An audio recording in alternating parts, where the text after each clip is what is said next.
Permítanme comenzar con una honestidad brutal, una que he evitado articular en voz alta durante mucho tiempo, incluso para mí mismo. No es una declaración de juicio, sino una confesión.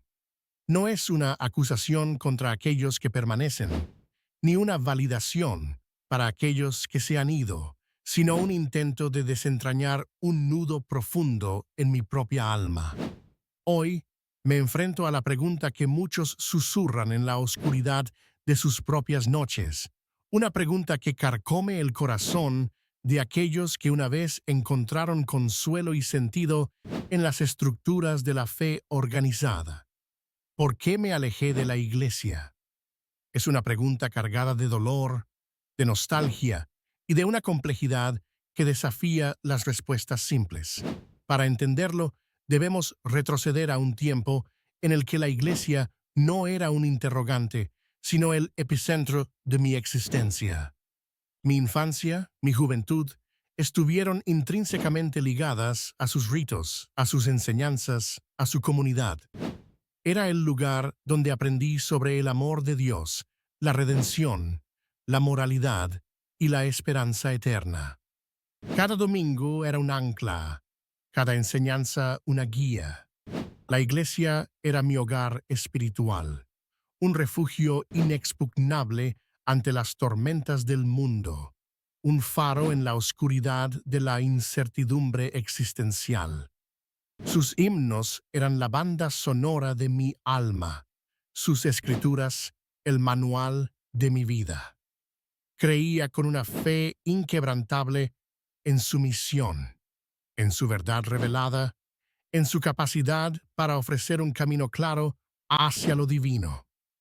Era un compromiso no solo intelectual, sino visceral, emocional, total. La idea de una vida sin esa estructura, sin ese cobijo espiritual, era simplemente impensable, una traición a todo lo que había llegado a considerar sagrado y verdadero. Sin embargo, como ocurre con la mayoría de las cosas en la vida, la fe y la comprensión maduran, se transforman y a menudo se ven sometidas a un escrutinio más riguroso. Mis primeros pasos hacia el distanciamiento no fueron un acto de rebelión, sino el resultado de una inquietud intelectual creciente, una sed insaciable por comprender más allá de los dogmas preestablecidos. Como estudioso, como teólogo en ciernes, la curiosidad se convirtió en una fuerza impulsora.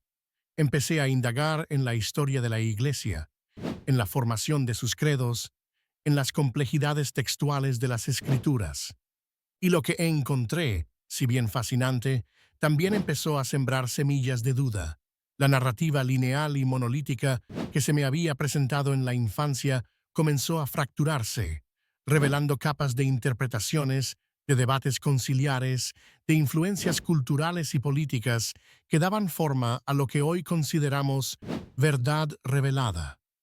Cuestionaba la literalidad de ciertos relatos bíblicos que chocaban con el conocimiento científico y la razón, no por incredulidad, sino por la búsqueda de una verdad más profunda, más metafórica quizás, que trascendiera la mera superficie.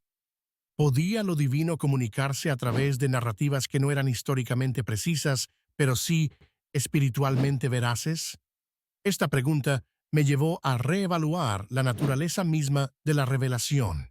La Iglesia, en su mayoría, ofrecía respuestas cerradas, herméticas, que desalentaban la indagación, que equiparaban la duda con la falta de fe.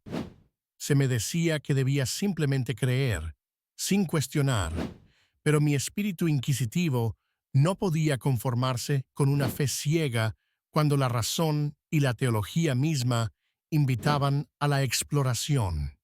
La tensión entre la autoridad dogmática y la búsqueda personal de la verdad se hizo cada vez más palpable, creando una grieta que, aunque inicialmente pequeña, crecería con el tiempo hasta convertirse en un abismo. La necesidad de reconciliar la fe con la razón, la tradición con el pensamiento crítico, se convirtió en una carga y a menudo la institución parecía ofrecer solo una opción: la obediencia silenciosa o el exilio. Mi deseo no era destruir, sino comprender, y en esa búsqueda a menudo me sentí solo. Más allá de las grietas intelectuales, hubo otra capa de desilusión, quizás más dolorosa por su naturaleza humana y ética. Con el paso de los años, empecé a ver las fallas institucionales de la Iglesia, no solo como imperfecciones humanas inevitables, sino como contradicciones fundamentales de sus propios principios. La brecha entre lo que se predicaba desde el púlpito y lo que se practicaba en la realidad comenzó a hacerse inmensa, insostenible.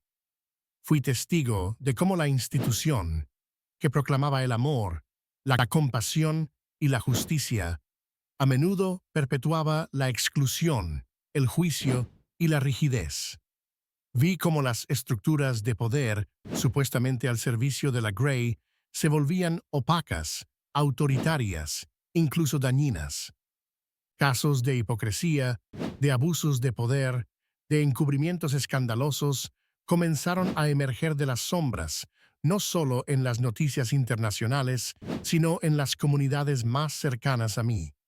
La respuesta de la institución, a menudo lenta, evasiva o directamente defensiva, en lugar de arrepentida y reparadora, fue un golpe devastador para mi fe en ella.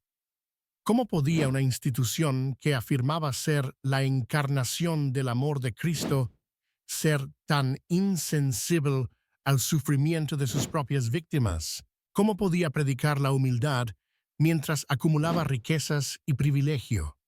La injusticia social, la exclusión de minorías, la rigidez en temas de género y sexualidad que parecían contradecir el espíritu inclusivo y radical de Jesús. Todo ello empezó a corroer mi sentido de pertenencia. La iglesia que yo amaba, la que me había enseñado sobre la bienaventuranza de los pobres y los marginados, parecía en muchos aspectos haberse convertido en parte del problema, no de la solución. Era como si el espíritu de Jesús, que una vez fue subversivo y liberador, hubiera sido domesticado y cooptado por una burocracia que priorizaba su propia supervivencia y control sobre la verdad y la compasión. Esta contradicción no era una mera molestia, era una herida abierta en mi alma que me impedía reconciliar la imagen de un Dios amoroso con las acciones de su supuesta representación en la tierra. No podía cerrar los ojos ante lo que veía, y al abrir la boca, a menudo me encontraba con el silencio o la desaprobación. Finalmente, y quizás la razón más personal, fue el sentimiento de que mis propias necesidades espirituales ya no estaban siendo nutridas por la Iglesia tal como la conocía.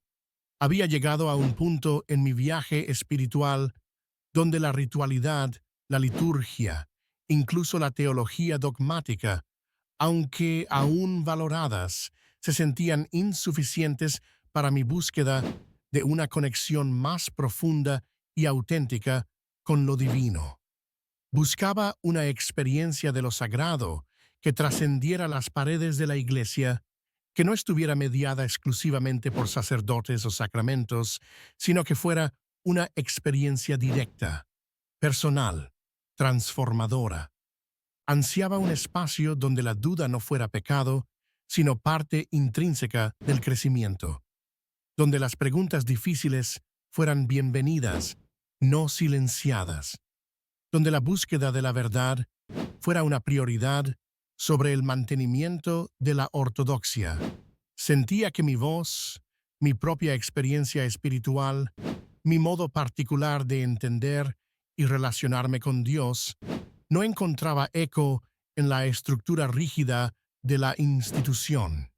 Había una necesidad de autenticidad que la uniformidad de la fe institucional no podía satisfacer. Quería explorar la pluralidad de las experiencias espirituales humanas, la sabiduría de otras tradiciones, la riqueza de la mística, la profundidad de la contemplación silenciosa, más allá de lo que se me permitía o incluso se me animaba a buscar. La Iglesia, en su afán de ofrecer seguridad y dirección, a menudo se sentía limitante, sofocante, incapaz de acompañar un espíritu que anhelaba expandirse, que necesitaba espacio para respirar y crecer en direcciones no convencionales. La comunidad, que una vez fue un consuelo, a veces se sentía como una jaula donde el disenso era mal visto y la conformidad era la moneda de cambio para la aceptación. Empecé a sentir una profunda alienación, una sensación de que, aunque seguía creyendo en Dios, mi fe ya no encajaba en el molde prefabricado que se me ofrecía. Mi alejamiento, por lo tanto, no fue una explosión repentina de rechazo, sino un lento y doloroso proceso de desapego. No fue un acto de abandono de la fe en lo divino, sino una reevaluación de cómo y dónde podía vivir esa fe de manera más honesta e íntegra.